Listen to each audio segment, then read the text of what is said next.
Hai semuanya, selamat datang kembali di channel The Doctor's Diet. Di video hari ini saya kedatangan seorang tamu yang sangat istimewa. Beliau adalah seorang ahli gizi bernama Muhammad Rizal, atau yang lebih dikenal di Instagram sebagai Rizal Nutritionist. Di video hari ini Mas Rizal akan membagikan banyak tips yang ia miliki seputar bulan puasa. Setelah itu juga kita akan ngomongin tentang makanan dan minuman apa yang baik untuk dikonsumsi saat berbuka pada saat sahur. Lalu apa jenis makanan dan minuman tertentu yang seharusnya dihindari pada bulan puasa. Video hari ini cukup panjang durasinya, kurang lebih 45 menit. Jadi saya udah buatin timestamp ke pertanyaan-pertanyaan tertentu, ke poin-poin tertentu. Jadi buat teman-teman yang mau skip langsung ke bagian tersebut, langsung cek di kolom description di bawah. Ya, dan tanpa membuang-buang waktu teman-teman lebih banyak lagi, let's go! Ini saya perkenalan singkat dulu ya. Jadi selamat datang untuk semua teman-teman yang sudah datang hari ini nonton acaranya. Hari ini saya bersama dengan Mas Rizal, seorang ahli gizi dan juga sports nutritionist untuk KONI Jawa Timur. Benar ya, Mas?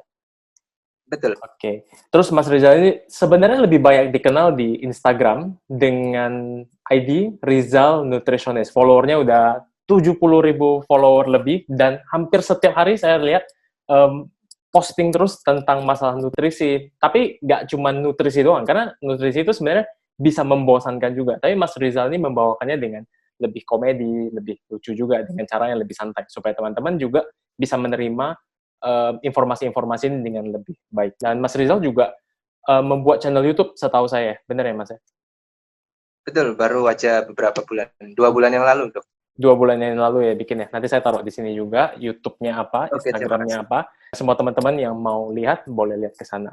Mungkin Mas Rizal mau memperkenalkan diri sedikit tentang Mas Rizal mungkin. Oke. Baik, terima kasih Dr. Dion. Perkenalkan, tadi sudah diperkenalkan ya, nama saya Muhammad Rizal, saya ahli gizi. Saya minat di gizi di bidang olahraga dan kebugaran.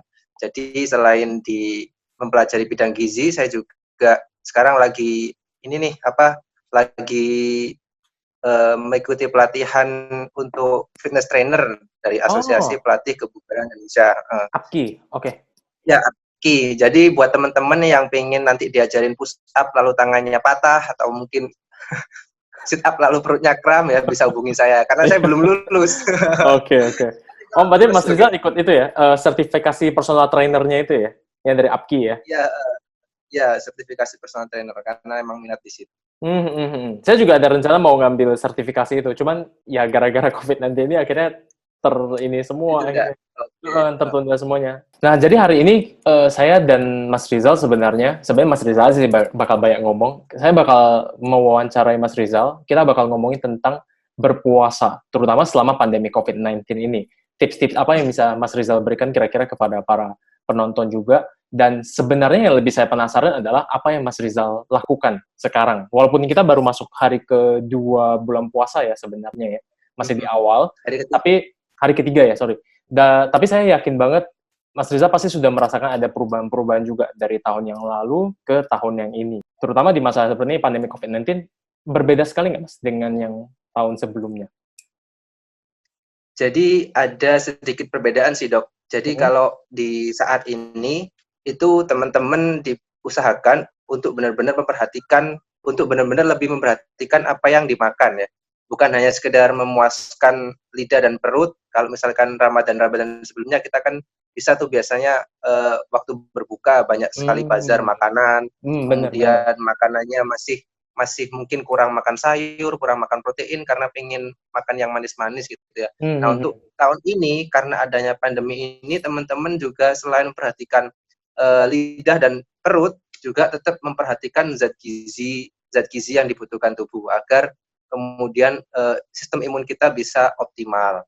Kemudian yang kedua, Dok, selain zat gizi, kemudian ada juga perlu memperhatikan lebih ke higienitas dan kebersihan makanan. Oke, benar. Terutama bagi teman-teman yang mungkin masih sempat untuk beli, mungkin nggak sempat mengolah masakan sendiri di rumah, kemudian Pas beli makan di di luar, luar. pas makan di luar, maka di masa-masa pandemi ini juga perlu lebih diperhatikan higienitas makanannya. Kemudian yang ketiga, yang terakhir, kalau dari segi gizi tadi ya harus memperhatikan apa yang dimakan. harus memenuhi kebutuhan gizi, kemudian juga dari higienitas dan kebersihan. Mhm. Kemudian dari jenis kegiatan juga, Dok, ini ada berbeda. Kalau Oke. misalkan tahun lalu itu kita kan masih ada sholat tarawih berjamaah, Ya, kemudian masih benar. bisa jalan-jalan, belanja. Mhm Nah, mhm. kalau saat ini kita lebih banyak di rumah, tarawih di rumah, kemudian nggak ada buka bersama. Biasanya kan kita ada bukber, Ya, acara benar bukber benar benar. SMP, SD, SMA. Nah, ini Mhm. kita nggak ada, kita lebih banyak di rumah. Jadi kita lebih potensi untuk menjadi mager atau malas gerak ya. Nah, biasanya Benar kalau benar tahun benar lalu kan benar. puasa kan sambil kerja itu aja mager. Kalau apalagi kita yang setahun ini puasa di rumah aja. Nah, jadi teman-teman harus dilawan rasa malas itu dan harus tetap aktif bergerak. 3 Banyak itu sih. banyak godaan ya sebenarnya ya kalau dengan work from home ini, karena kayak sebelum berpuasa sendiri kita udah mungkin sekitar 1 bulanan ya work from home, dan yang kerasa banget mungkin ke arah aksesibilitasnya juga terhadap makanan. Jadi kayak di rumah gitu ada makanan apa aja kayaknya lebih Iya, benar benar. lebih pingin makan gitu kan, lebih pingin makan. Terus karena lebih banyak nongkrongnya di kasur atau di sofa ya, ya Mhm, kalori yang dikeluarkan setiap harinya juga otomatis berkurang banget kan. Jadi balance-nya jadi ini banget, kalori in-nya jadi tinggi banget, sedangkan kalori mhm. out-nya jadi rendah banget. Terus kalau misalnya pas bulan Kan puasa, seperti yang Mas bilang, apa namanya, ya itu, eee, lebih banyak di rumahnya, setelah itu lebih banyak mhm, magernya juga, malas mau gerak, mhm. godaannya juga semakin banyak juga. Jadi itu tantangan Betul. tambahannya. Kalau Mas Rizal sendiri mengatasinya gimana kira-kira? Mengatasi ya. Kalau Mhm, saya justru waktu di rumah aja ini tuh bagi saya adalah sebuah peluang ya. Karena biasanya saya mungkin banyak agenda di luar rumah, kemudian mhm, nggak sempat makan sayur lebih banyak, nggak sempat menyiapkan makanan sendiri, sehingga mhm ya mhm. makan apa aja yang ada di luar itu udah babat habis saja. Kalau sekarang kan lebih banyak di rumah, jadi bisa bereksperimen, bisa masak sayur sendiri, kemudian masak ayam sendiri. Jadi lebih bisa tahu kebutuhan zat gizi kita, lebih bisa mengolah dan menyiapkan makanan kita sendiri sih, Dok. Oh, Kalau saya kembali ke mungkin orangnya tantangannya juga sih, kembali ke orangnya kembali ke juga orang ya? juga mungkin tantangannya ada di aktivitas fisik tadi ya, karena di Mhm. rumah kita nggak tahu mau ngapain, mau ngerjain udah selesai, mau ngapain lagi ya bingung akhirnya, karena nggak tahu mau ngapain akhirnya godaannya ke makanan biasanya. Iya, bener banget Itu bener sih. banget. Kalau Mas Rizal sendiri kalau sehari-hari kan biasanya mungkin cara kita track aktivitas fisik mungkin dari jumlah langkah harian ya, mungkin dari 10.000 langkah per Mhm, hari, kalau misalnya di luar kan lebih gampang kita dapatkan. Kalau misalnya di heeh, rumah gini, ya lebih sulit sih sebenarnya ya. Kayak kalau kita mau jalan-jalan keliling rumah juga, mungkin nggak banyak juga, nggak bisa sampai sepuluh heeh, ribu langkah juga. Kalau dari Mas Rizal sendiri, iya. aktivitas fisik di rumah kira-kira seperti apa? Oke, jadi jujur memang kalau misalkan sekarang lebih sulit untuk bisa mencapai 10.000 langkah per hari. Mhm Biasanya saya pagi hari setelah sholat subuh itu jalan-jalan keliling kompleks, itu aja mungkin cuma mhm 3.000 Dok.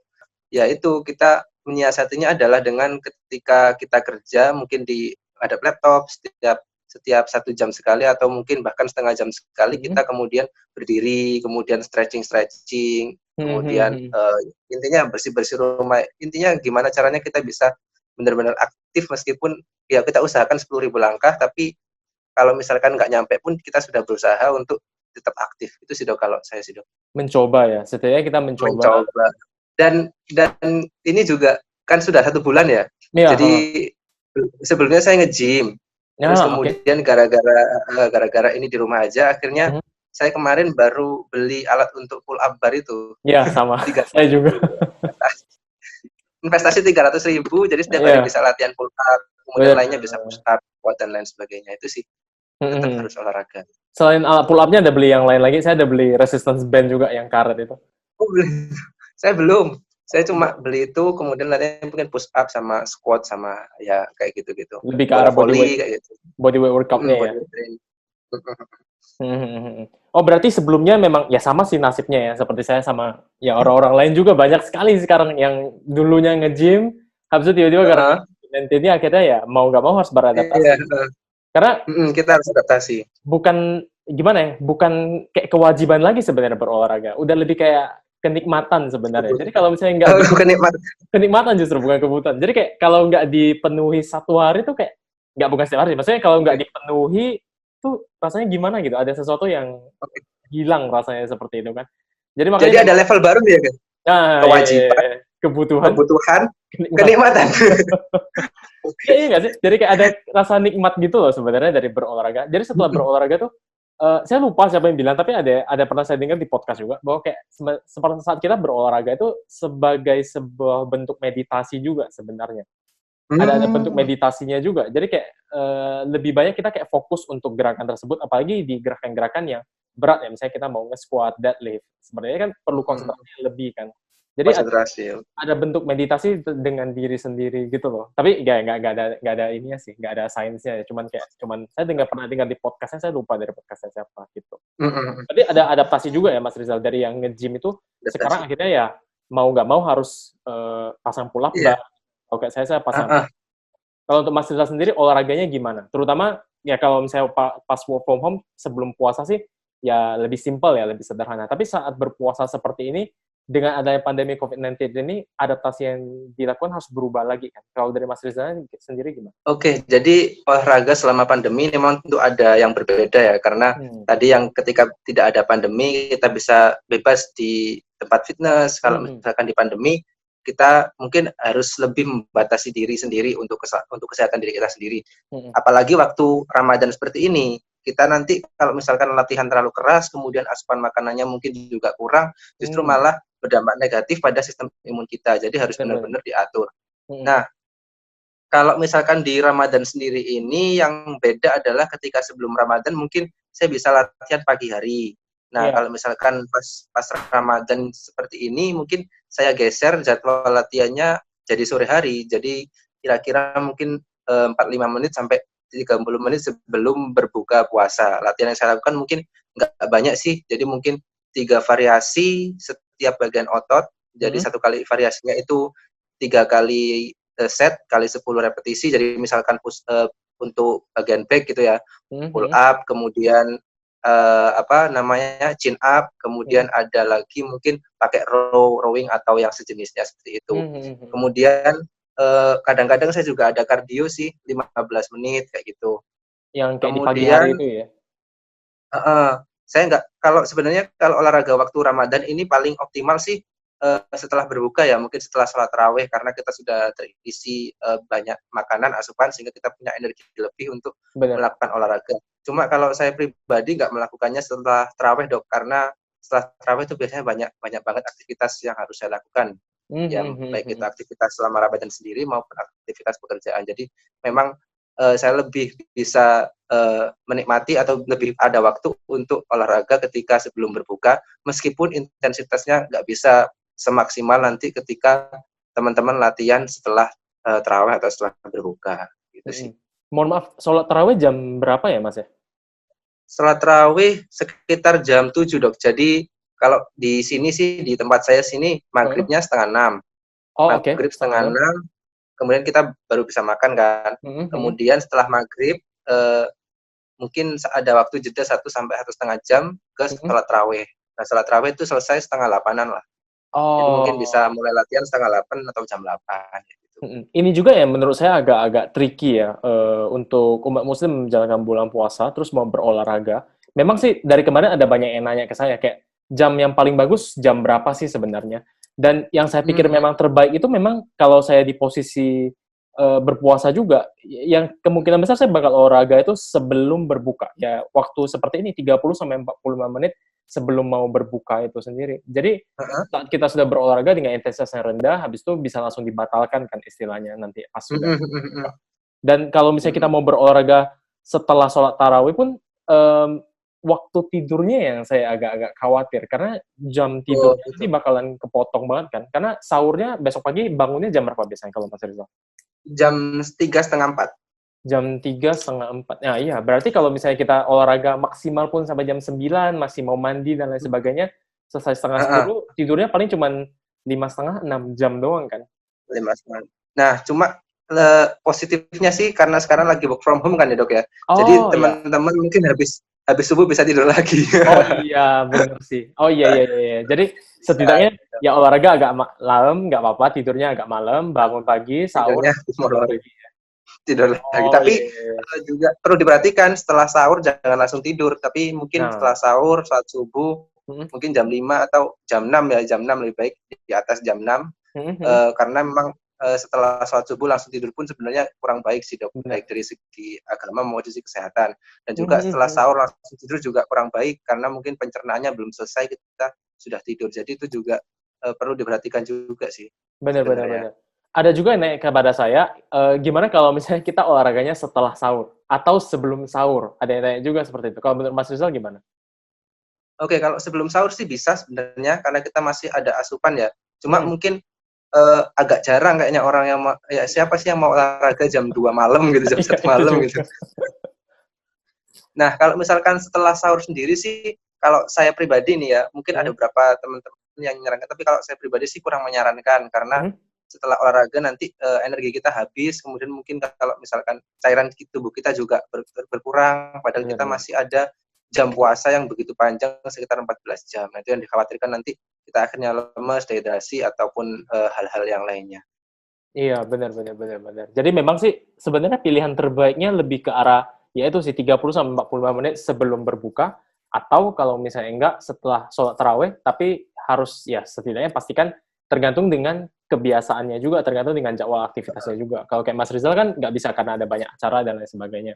Tapi kalau misalnya ada teman-teman yang bisa, memang nggak ada acara, ya bisa dilakukan olahraganya sebenarnya gitu ya. Betul, dan jam tidur tadi ya, Dok, ya? Kalau Dokter Jam Dian tadi, tidur. Sorry. lebih concern ke jam tidurnya, Mhm, jangan mhm. sampai mengganggu jam tidur. Jangan sampai mengganggu jam tidur juga, benar. Tapi ya berarti yang terbaiknya sebelum berbuka ini sih, benar. Kalau ngomong-ngomong masalah berbuka, ada yang berbeda nggak dari tahun ini sama tahun lalu? Kalau dari segi nutrisi mungkin sih nggak terlalu banyak ya. Dari Mas Rizal sendiri saat berbuka gitu ada tips khusus nggak selama berpuasa ini? Oke, kalau berbuka sebenarnya sih yang berbeda itu sih, Dok, ya. Jadi kalau dulu bisa kumpul-kumpul, bukber sama teman-teman atau mungkin, kita datang ke bazar. Tahun ini Mhm. masih ada di tempat saya masih ada, Oh, cuma memang nggak seramai dulu, nggak seramai tahun lalu. Dan oh juga ada ya? Mas Oke. ada tapi diawasin polisi kayak gitu, jadi lebih Oh, dijaga kayak gitu. Ya oke. karena gimana lagi, orang juga, tetap masih ada yang, mungkin cari rezeki dan lain Iya sebagainya. benar. Cuma, Hmm. eee Cuma tadi sih sebenarnya kalau misalkan berbuka itu ada 2 fase, Dok. Jadi, Oke. sebelum sholat maghrib dan setelah sholat maghrib. Nah, sebelum sholat maghrib ini, Mhm. kita jangan langsung berbuka terlalu banyak, langsung kemudian makan dengan porsi lengkap. Yang dianjurkan kan, kurma basah atau kurma kering sekitar 3 buah, Oke. ditambah dengan air putih. Nah, kenapa kurma 3 buah? Karena kurma itu, dia karbo kompleks tapi mengandung, gula juga sehingga Mhm, bisa mhm. cepat mengisi energi, mengisi glukosa yang kosong, ketika berpuasa. Jadi Mhm. 3 buah kurma itu sekitar ada 100 kilokalori, 20 gram karbohidrat sekitar ya, gulanya Iya 15 benar. gram, ada seratnya juga 2 gram. Iya Jadi lumayan banget. kenapa 3, kenapa nggak 7, kenapa nggak 11, ya karena Mhm. kalau misalkan kebanyakan, otomatis gula darah kita juga nanti melonjaknya terlalu tinggi, sama aja kayak kita makan es cendol dong kayak gitu kan. Iya, Kan iya, kita iya, kan, iya. fungsinya kan untuk menaikkan sedikit gula darah untuk mengembalikan energi. Mhm, Nah, mhm, mhm. setelah maghrib, satu Mhm. kan setelah, minum kemudian, sholat maghrib dulu, setelah sholat maghrib baru kita makan dengan porsi yang lengkap. Ada sayur, ada protein, ada karbohidrat, ada buah-buahan dan lain sebagainya.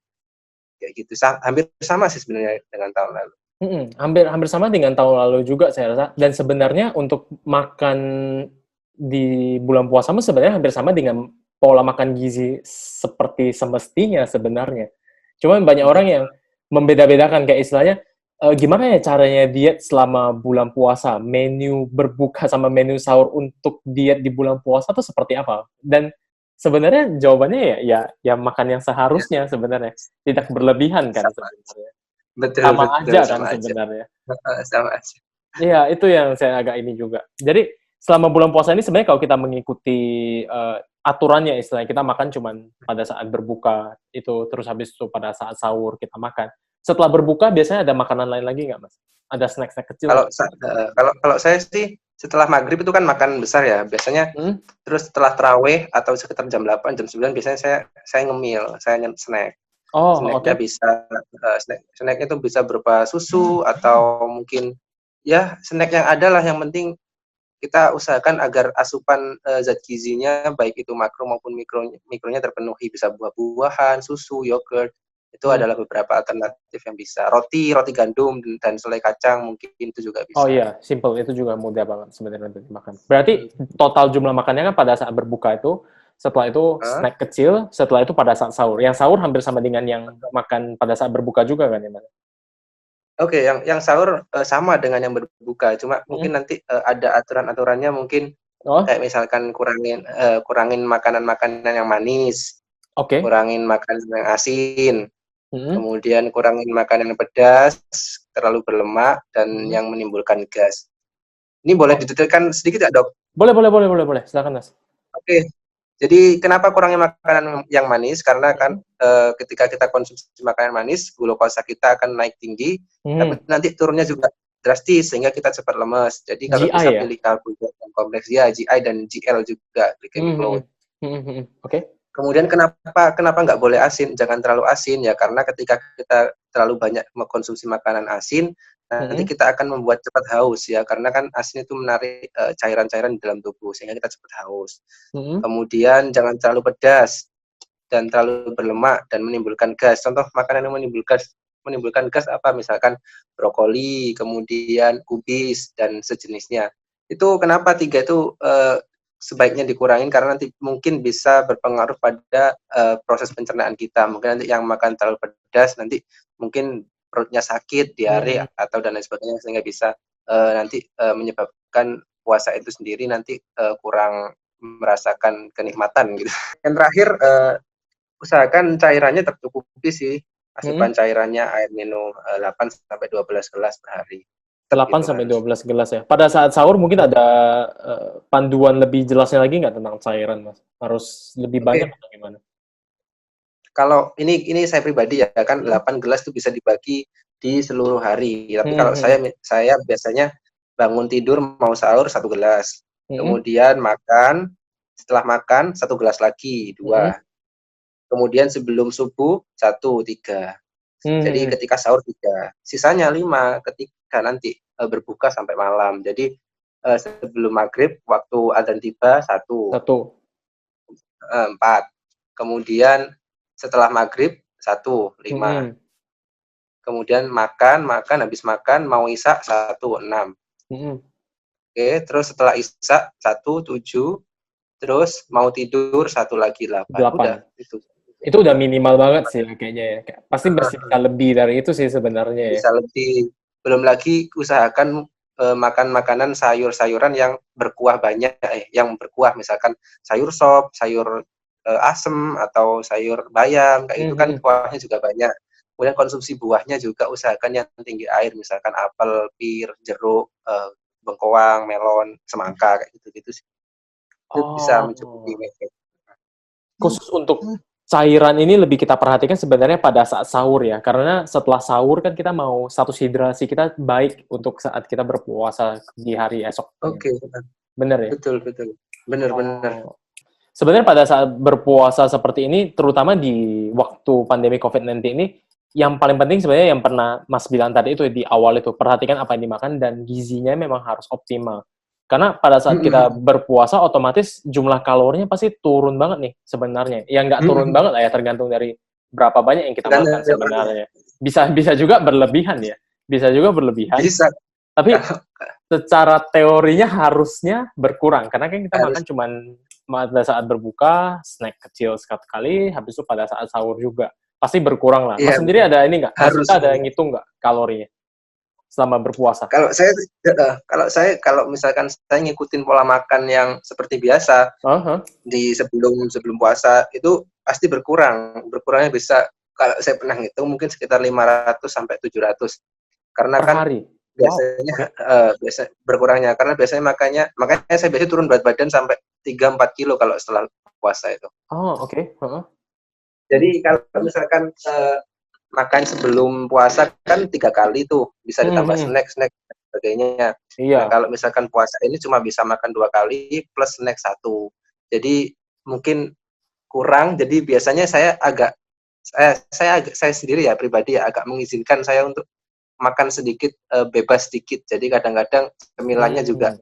agak yang tinggi kalori, misalkan tambah biskuit atau mungkin susu yang yang agak kental dan lain sebagainya agar kalorinya nggak berkurang terlalu banyak. Karena ketika puasa, apalagi kalau misalkan sudah puasa lebih dari seminggu gitu dok, biasanya hormon-hormon grelin itu kan sudah adaptasi nih. Jadi kita lebih cepat kenyang gitu, lebih cepat merasa kenyang gitu, nggak bisa Lebih cepat makan puas. sebanyak dulu waktu nggak puasa. Jadi harus disiasati dengan pemilihan makanannya. Kalau saya ya yang agak lebih tinggi kalori. Beda lagi program kalau teman-teman bagi yang ingin menurunkan berat badan mungkin ya. Kan saya nggak. Apakah aman sih melakukan penurunan berat badan di era COVID-19 ini? Di era pandemi Ya, jadi ini itu sebenarnya sekarang? jadi tergantung dari kondisi kita saat ini ya. Kalau Mhm. misalkan teman-teman punya indeks massa tubuh itu overweight atau mungkin obesitas, memang disarankan justru menurunkan berat badan karena ketika kita obesitas, overweight, maka inflamasi dalam tubuh kita, sitokin kita itu akan meningkat sehingga resiko untuk sistem imun menurun itu lebih besar. Jadi Mhm. disarankan untuk melakukan program penurunan berat badan dengan catatan harus tetap terkontrol, nggak boleh kemudian diet ekstrim dan lain sebagainya. Diet water Kalau fasting misalkan tiba-tiba. kalau Ada misalkan gitu. kondisinya sudah IMT-nya normal, misalkan status gizinya ideal, Hmm? IMT-nya antara 18 sampai 23,5, ada yang Hmm? mengatakan 25, Hmm? maka saran saya nggak perlulah kemudian turun berat badan dulu, mungkin Hmm. lebih ke body recomposition aja. Jadi Benar. kayak gitu. Lebih ke Karena arah ketika nanti jaga kalorinya aja ya sebenarnya ya. karena ketika turun berat badan otomatis kan potong kalori. Nah, itu nanti Hmm. juga kemungkinan zat gizi nggak terpenuhi sehingga sistem imun juga nanti mungkin bisa menurun atau bahkan kalau misalkan selain IMT-nya tinggi itu bisa menurunkan sistem imun, IMT yang terlalu rendah juga sistem imun itu juga pasti terganggu sih. Kayak Hmm. gitu. Ini juga yang tricky. Kalau sebenarnya dari sistem imun sendiri, pada saat kita nggak berpuasa aja, itu sebenarnya sudah lebih sulit untuk mencapai sistem imun yang baik. Karena sistem imun yang baik, otomatis kita harus melihat gizi yang lebih seimbang. Jadi dari makanannya semuanya harus benar-benar, makronutriennya juga harus seimbang, mikronutriennya juga harus terpenuhi, semuanya dengan baik. Ya jumlah makannya berkurang, otomatis kesempatan untuk memenuhi kebutuhan mikronutrien ini Hmm. menjadi Hmm. berkurang lagi karena kita mengejar mikronutrien ini kan sebenarnya lebih banyak dari sayur-sayuran dan buah-buahan. Padahal Hmm. kebanyakan orang itu bahkan yang sudah sadar pun, contohnya saya misalnya, itu pun masih kadang-kadang tuh masih miss gitu loh, masih miss di porsi sayur-sayurannya, di porsi buah-buahannya. Kadang males masak sayuran dan lain sebagainya. Kalau dari Mas Rizal sendiri ada trik khusus nggak gitu, kayak tips khusus untuk supaya kita bisa memenuhi kebutuhan gizi ini sebenarnya? Apa harus disuplementasi atau gimana? Oke, jadi kalau menurut sesuai dengan anjuran Kementerian Kesehatan, Dok, anjuran Hmm, Kementerian Kesehatan Indonesia itu kan konsumsi sayur dan buah setiap hari minimal 450 gram. Jadi oke, 250 gramnya itu sayuran, oke, 150 gramnya itu buah-buahan. oke, Nah, itu setara dengan kalau misalkan sayur-sayuran setara dengan 3 sampai 4 porsi per hari mhm, dan buah sekitar 2 sampai 3 porsi per hari.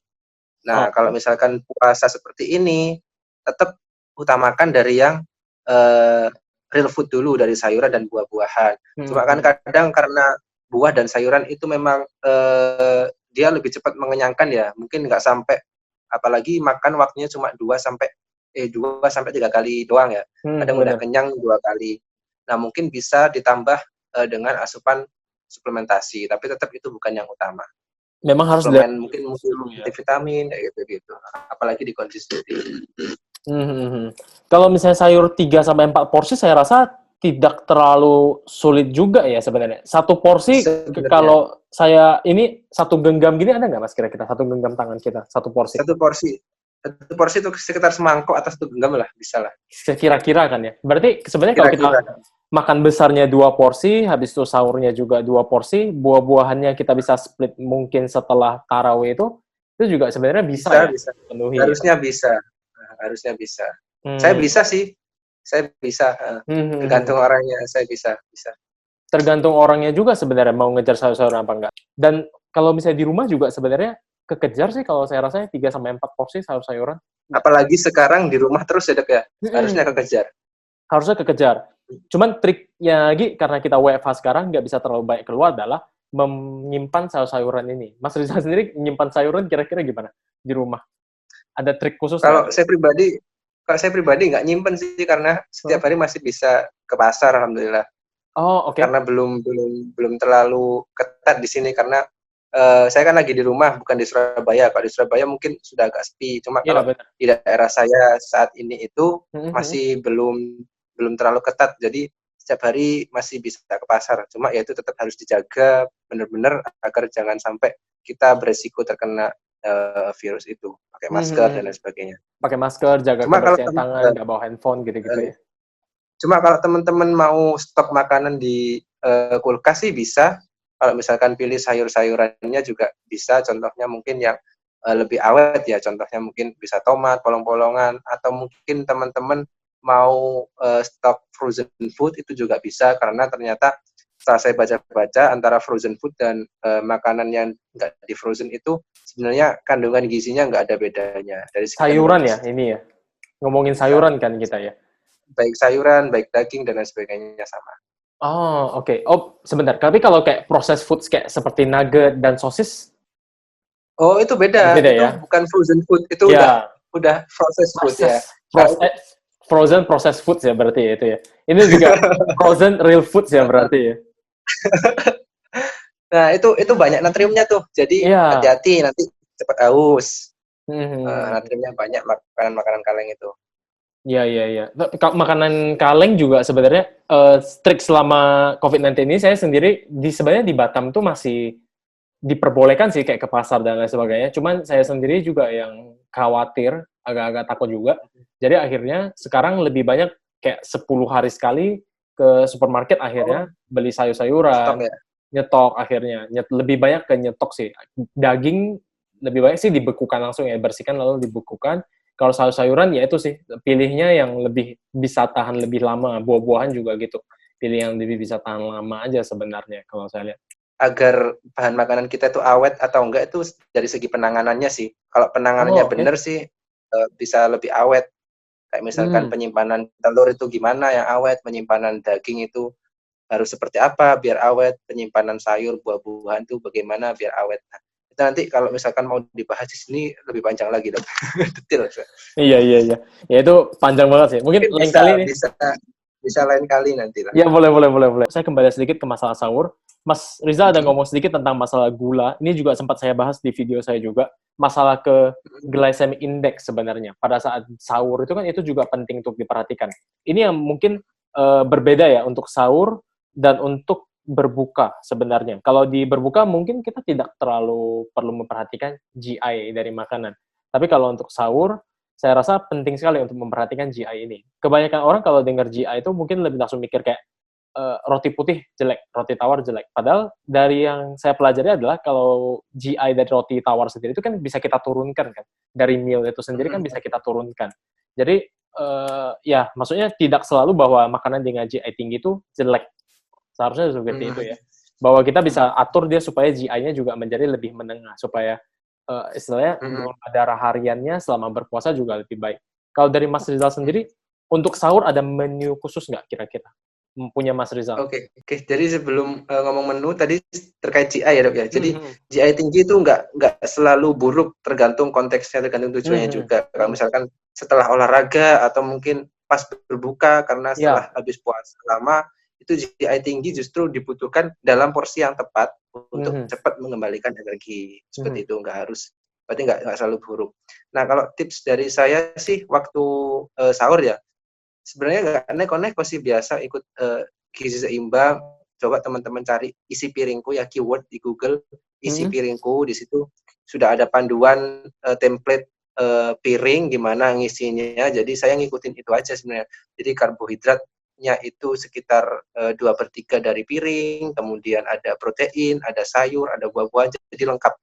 Saya Oh sih itu ya, aja sih, mhm, mhm, nggak terlalu neko-neko harus kayak gimana-gimana, karena GI sendiri tadi benar bisa diturunkan, baik mhm. itu misalkan nasi putih ya, ditambah ditambah sayur, ditambah protein, ditambah lemak, itu GI-nya udah bisa turun. Jadi nggak masalah, asalkan kan nggak mungkin orang makan nasi doang, nyel nasi nggak Iya, pakai apa-apa, jarang. Jadi bisa diturunkan dengan bahan-bahan yang lain. mhm, mhm. Mas Rizal nggak ada kayak menu apa kayak go to menu gitu untuk sahur? Karena kalau pada saat sahur kan lebih gimana ya? waktunya mungkin karena baru bangun tidur juga, jadi waktu untuk mempersiapkan apa segala kan juga lebih sulit ya, daripada Mhm. berbuka misalnya. Biasanya makanannya tuh kayak ada menu khusus nggak yang biar gampang aja deh saya makan ini deh gitu, ada nggak untuk sahur gitu? Kalau saya pengen cepet itu biasanya, saya ya pribadi ya, ini Mhm, mungkin bisa teman-teman tiru tapi nggak harus karena setiap orang preferensinya beda. mhm Saya mhm. biasanya mungkin, lebih ke kayak misalkan makan sayur pecel kayak gitu ya. Jadi Oh sayurnya iya, udah dimasak malam, iya iya iya. kemudian, lauknya juga proteinnya misalkan ayam kecap juga udah disiapin malam sebelum tidur, kemudian waktu nanti sahur tinggal tinggal ngeracik atau tinggal nyampur bumbu pecelnya sama sama air gitu aja. Jadi udah beres tinggal sahur gitu aja. Ya, Itu iya sih iya, benar benar. saya favorit saya pecel. Itu juga Kalau masak simple sih. fancy-fancy enggak, heeh, kalau masak terlalu fancy-fancy mungkin ini ya kurang waktunya, timing-nya kurang tepat ya, karena kita kan butuh cepet gitu. Benar Disiapin benar malam benar. hari lah. Benar benar benar benar. Tantangan juga untuk bulan puasa kali ini adalah karena Mhm, akses juga lebih mudah sekarang, kayak makanan-makanan juga yang penting yang aksesnya gampang deh, yang penting cepat. Mungkin banyak yang beralih mungkin nanti ke arah fast food-an itu. Jadi tips dari Mas Rizal sebenarnya bahwa kita nyiapin makanan sebelumnya di malam hari, setelah itu kita langsung makan di sahurnya, yang penting gampang, itu salah satu mhm, tips yang sangat bagus menurut saya, gitu. heeh, atau roti gandum sama sayur itu juga bisa, Mhm sama mhm telur mhm. itu cepet juga. Sama susu tambahin lagi ya misalnya ya, itu Mhm juga mhm, gampang susu banget. udah, Ya, tinggal heeh, kita stok aja, nyetok aja di rumah, makanan-makanan tersebut saya rasa mhm ada kok, langsung gampang kok, nggak terlalu masalah juga mhm. saya rasa. Saya lebih banyak masak di rumah sih, jadi mumpung ada kesempatan bisa makan di rumah ya bisa ngolah sendiri, saya lebih pilih di rumah, selain lebih menghemat ya tentunya. Bener. Kalau tadi Mas Riza juga ada bilang masalah garam sama masalah minyak. Untuk jumlahnya Mas Riza ada patokan khusus nggak untuk satu kali makan? Berapa jumlah garam Kalau yang kita pakai, minyak yang kita pakai? kalau patokan khusus sih, kalau saya pribadi nggak ada sih, Mhm, cuma saya mengacu pada pedoman yang ada secara umum di Kemenkes saja, kalau misalkan mhm, garam itu maksimal 2 sendok teh per hari, oke. 1 sendok atau 2 sendok, oh 1 sendok maaf, sorry, 1 sendok 5 2000 gram. miligram. Mhm, Kemudian, ya. kalau minyak sekitar 5 sendok makan ya, jadi sekitar 50 gram. Jadi Mhm. bener-bener gorengan itu bisa kalau bisa sehari sekali, maksimal 2 kali lah, lainnya mungkin tumis-tumisan kayak gitu-gitu. Oh, masih makan gorengan ya, Mas, ya? Nanti ada yang nanya lagi. Saya masih masih, tapi ya itu diatur porsinya lah, mungkin 2 potong atau 3 potong maksimal, nggak setiap kali makan kemudian gorengan. Dan justru ini, mumpung di rumah ini saya lebih banyak mengolah ke yang non goreng, misalkan, saya sukanya ayam kecap ya, jadi itu simpel Mhm. banget bikinnya ayam kecap, itu simpel, jadi minyaknya cuma buat, numis bawang bawang sama bawang merahnya aja, Mhm udah itu mhm. aja, mungkin nggak sampai 1 sendok makan atau maksimal 1 sendok makan. Jadi Dikit nggak lah terlalu banyak sebenarnya. sih, dikit dikit. Bener bener. Ada Kalau minyak khusus gorengan yang Mas pakai nggak untuk masak? nggak ada sih kalau minyak khusus, minyak minyak goreng biasa, minyak kelapa sawit gitu, Nggak ada masalah sama sekali ya memang ya untuk diet ya? nggak nggak ada. Ini juga banyak yang kadang itu banyak orang yang terlalu, mengkhawatirkan hal-hal yang kecil. Jadi kayak minyak apa yang harus dipakai gitu, minyak apa yang harus dipakai untuk ini, dan lain sebagainya. Jadi kayak esensi yang dasarnya itu yang dilupain sebenarnya, bahwa Mhm ujung-ujungnya itu balik lagi ke keseimbangan kalori sebenarnya. Kebanyakan mhm. lupa di esensinya itu sebenarnya. Jadi kayak masalah berbuka untuk masalah sahur ini juga kembali lagi sebenarnya ke orang yang masing-masing. Kalau kita sudah bisa mengikuti pedoman yang diberikan, maksudnya dari Kemenkes juga, pedoman gizi seimbang, saya rasa penurunan berat badan kemungkinan besar pasti akan terjadi. Kayak Mas Rizal kan dengan secara alami Gitu. turun sendiri 3 sampai 4 kilo per bulannya. Pada saat Mhm. lebaran naik lagi atau gimana itu? Di Lebaran biasanya nggak naik terlalu banyak, justru setelah lebaran malah. Maksudnya 1 bulan setelah lebaran, mhm kan latihannya udah mulai aktif lagi tuh, olahraganya udah mulai aktif lagi. Nafsu mhm makannya meningkat, nah dari situ biasanya naiknya. mhm. Dan banyak juga yang takut naik berat badan, padahal naik berat badan itu tidak selalu jelek loh ya. Naik berat badan juga Heeh, kalau tidak saya yang jelek. naiknya massa otot semua tuh justru hal yang sangat-sangat baik dan ya sebenarnya hal yang sangat sulit untuk dicapai sebenarnya. Banyak kan takut di Betul sana. betul. Yang ingin saya tanyakan lagi adalah tentang ini. Ada nggak hal-hal khusus yang harus dihindari mungkin selama kita selama bulan puasa ini? Hal-hal tertentu, misalnya kayak yang paling sering saya ditanyain juga yang itu adalah kopi, misalnya kafein. Itu apakah boleh diminum? Jadi kalau kopi sendiri karena mengandung kafein, terus katanya juga diuretik ya, Hmm, hmm. menyebabkan kita mengeluarkan banyak cairan. Tapi ternyata setelah saya baca-baca lagi, ternyata efek diuretik dari kafein sendiri itu nggak terlalu berpengaruh, uh, terutama bagi teman-teman yang sudah terbiasa minum kopi sehari-harinya. Oh, Jadi oke. sebenarnya minum kopi itu nggak masalah. Cuma yang perlu dikurangin atau bahkan dihindarin tadi yang saya sebutkan di awal tadi Dok, adalah makanan-makanan yang manis, kemudian yang Mhm, asin, yang terlalu pedas, berlemak mhm. dan menimbulkan gas karena itu akan mengganggu ritme puasa kita dari segi pola makan sih. Misalkan kayak es cendol, es apa kayak itu banyak sekali kan kalau misalkan puasa gini muncul semua. Iya, Iklan-iklan itu juga muncul semua di TV kan. Nah, bener itu bener yang bener. sebenarnya perlu dikurangi, jangan terlalu banyak-banyak. Itu sih. Godaannya di situ memang kalau puasa. Bener bener bener. Kalau kayak kopi memang karena kafeinnya sendiri, setelah saya baca-baca juga, di yang tahun sebelumnya saya menyarankan untuk tidak minum. Terus habis itu saya baca-baca lagi, untuk yang tahun ini memang saya bilang, saya masih minta untuk setidaknya kalau misalnya memang tidak terbiasa minum kafein, mungkin boleh dihindari untuk Dicoba kopi itu. dulu. Tapi kalau misalnya, karena dia ada diuretik ringannya itu yang perlu dilihat sih. Diuretik ringan, dan kan tidak semua orang juga dapat mendapatkan efek yang seperti itu juga. Apalagi teman-teman yang sudah terbiasa minum kopi, mungkin sebenarnya ya minum sedikit udah nggak ada masalah sama sekali sebenarnya. Jadi ilmu selalu update ya Dok ya. Jadi mungkin Iya, tahun bener. tahun ini bisa A, tahun depan bisa B, tahun yang lalu bisa C. Itu Iya, sangat lumrah terjadi. bener Dan banget. kita jangan takut untuk mengoreksi diri kita sendiri memang. Iya, benar. Jadi hal-hal seperti ini, terutama untuk COVID-19 ini ya, banyak banget loh perubahan yang terjadi dalam waktu 1 bulan, nggak 1 bulan, bahkan 1 minggu, 2 minggu, bisa tiba-tiba aja udah berubah. Nggak lain untuk Hmm. ini, untuk itu. Masalah masker juga awalnya nggak disuruh pakai masker, sekarang CDC malah nyaranin pakai masker. Ya, walaupun masker kain ya. Banyak hal yang berubah sebenarnya. Dan ya walaupun kita baru masuk 3 hari puasa, saya rasa nanti pun ke depannya pasti banyak hal yang akan berubah juga sebenarnya. Kalau udah dari segi olahraga udah, segi aktivitas juga udah, segi nutrisi juga, saya rasa udah cukup ekstensif juga yang kita omongin sebenarnya dari tadi. Ada hal lain lagi nggak yang mungkin Mas Rizal mau tambahkan untuk kira-kira tips-tips tambahan lagi selama bulan puasa ini? Oke, mungkin sebelum penutup ya Dok ya.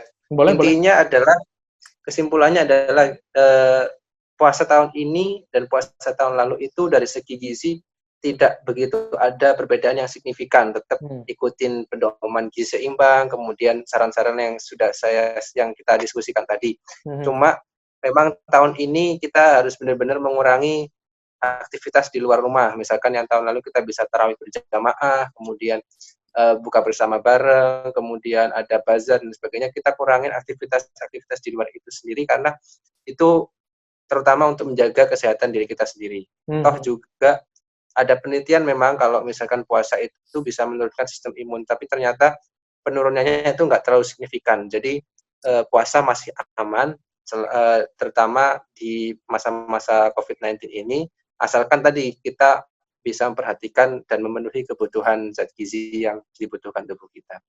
Oh, ada ya Mas ya penelitiannya? Puasa Ramadan atau puasa yang diet lain-lain, intermittent fasting atau apa? Kemarin saya baca tapi belum belum terlalu detail sih, saya Hmm. masih baca abstraknya dulu. Nanti mungkin bisa saya share lagi lah. Saya Hmm. belum baca juga, Buat teman-teman yang cuma mau baca tahu, singkat. langsung ke Instagramnya Mas Rizal, nanti mungkin di-share di sana, Mas Rizal Oke, siap. Nutritionist, dari saya tulis di sini ya, itunya. Atau Mas Rizal coba ini apa namanya, bilang, ceritain Instagramnya apa, YouTube-nya apa, silakan.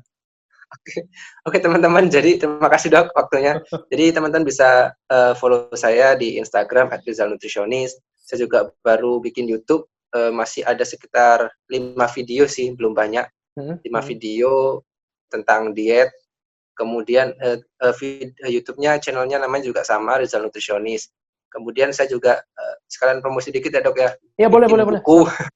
Heeh. Oh, iya iya, bener, heeh. Penulis buku ya. juga Mas Rizal Jadi ini, lupa tapi ngomongnya. ada Iya iya. 2 buku, satu Heeh, namanya Diet Garis Lurus, itu khusus buat teman-teman yang ingin menurunkan berat badan.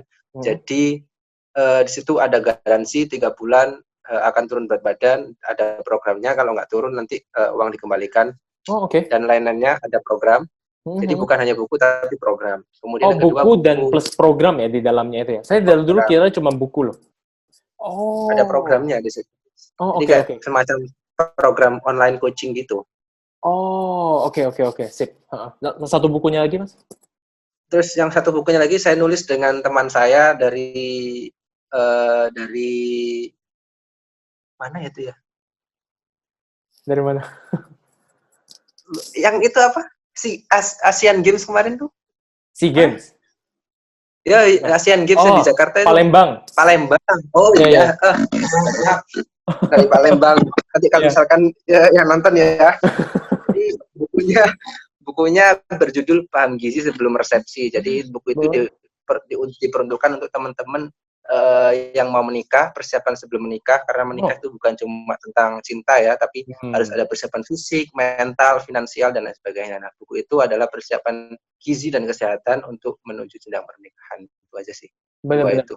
Topik ini penting loh kalau saya lihat untuk masalah pernikahan ini belum ada yang bahas tentang masalah nutrisi sebelum pernikahan loh. Jadi buat teman-teman semuanya yang mau bertemu lagi, maksudnya mendapatkan informasi lebih lanjut lagi, kemungkinan besar sih yang nonton video saya pasti udah kenal lah sama Mas Rizal. Udah kemungkinan besar pasti udah kenal semuanya. Tapi buat teman-teman yang belum kenal, bisa langsung ke Instagram Mas Rizal di Rizal Nutritionist.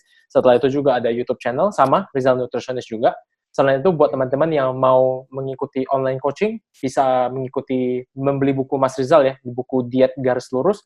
Dan buat teman-teman yang mau merencanakan nutrisinya sebelum pernikahan, cuma nutrisi aja ya Mas, atau ada hal-hal lain juga di bukunya itu? Gizi aja. Gizi aja ya. Untuk Gizi. masalah gizinya, sebelum pernikahan juga bisa membeli bukunya. Judulnya apa Mas tadi? Sorry. Paham Gizi Sebelum Resepsi. Paham gizi sebelum resepsi. Oke. Untuk hari ini saya dapat informasi yang banyak banget. Terima kasih banyak untuk Mas Rizal, waktunya juga. Sudah meluangkan waktunya. Terutama di bulan puasa, ini jam 12 siang. Ini jam seberapa? Udah jam 2 sore. Mas Rizal ini masih mau meluangkan waktunya untuk ngomong banyak. Saya aja yang nggak puasa aja udah mulai kering ini, apalagi Mas Rizal. Terima kasih banyak. Sekian mungkin untuk hari ini. Di lain kesempatan, saya kalau misalnya ada topik-topik lain lagi, saya mau minta tolong Mas Rizal datang lagi, apa boleh? Oke, siap. Nanti kita lihat waktunya, Dok ya. Oke, siap. Cocok-cocokan waktu. Oke, baik. Saya senang sekali. Oke, kalau Oke. gitu. Baik. Terima kasih banyak, Mas Rizal. Saya end dulu. Terima kasih banyak, Dr. Ya, Dion juga. sama-sama.